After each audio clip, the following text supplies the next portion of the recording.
Bienvenue à cette 9e capsule historique relatant une des facettes de l'histoire de Cowansville, celle des débuts de la musique à Cowansville. Mon nom est Michel Racicot de la Société d'histoire de Cowansville. La musique a toujours occupé une place importante dans l'histoire de Cowansville. À une certaine époque, un ensemble musical offrait plusieurs concerts en plein air durant la saison estivale, en plus de participer à la Fête du Canada, à celle de la Saint-Jean-Baptiste, de l'armistice, à la parade du Père Noël et autres événements spéciaux. Ces fanfares occupaient également une place de choix lors des rassemblements politiques. En juin 1870, le prince Arthur, un des fils de la reine Victoria et du prince Albert, en visite dans la région, est reçu à Knowlton. La rencontre se déroule sur le site actuel du club de golf de Knowlton.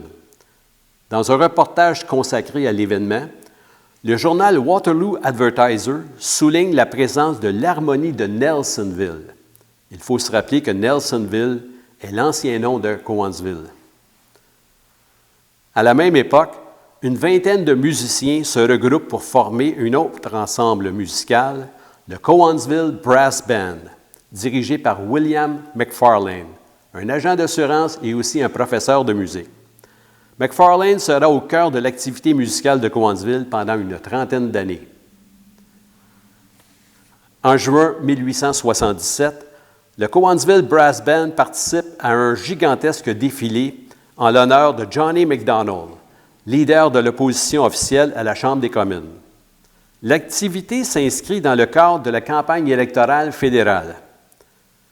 Un défilé composé de plus de 800 voitures part de la gare de Cowansville, défile dans les rues de Cowansville et de Swissburg pour aller se terminer dans le verger du fermier Fuller, de nos jours le site de l'usine Ansell sur la rue Lauder, où MacDonald est accueilli par plus de 8000 personnes. Le Cowansville Brass Band est de nouveau mis à contribution en 1908 pour un autre pique-nique politique, celui-ci en l'honneur de Robert Borden, le leader de l'opposition officielle à la Chambre des communes. Pique-nique qui a lieu sur le présent site de l'immeuble de la MRC de Brome-Missisquoi, sur la rue principale. Le Cowansville Brass Band offrira régulièrement des concerts au kiosque de musique sur le terrain de l'Hôtel de Ville, situé alors sur la rue principale, avant de suspendre ses activités vers 1912. Faute d'argent. Il faut se rappeler qu'à cette époque, l'ensemble musical ne touchait aucun octroi. Également, les musiciens devaient acheter leurs propres instruments et ils devaient aussi payer une cotisation pour chaque pratique. Les fonds ainsi recueillis permettaient de donner un cachet au directeur musical. En 1922, Edouard Benoit, un professeur de musique au Richford High School, au Vermont, forme à Cowansville un orchestre composé surtout des membres de l'ancien Cowansville Brass Band. L'ensemble donne un concert public en 1923. L'événement est couronné de succès. Cet accueil encourage Edouard Benoit à fonder l'Harmonie de Cowansville.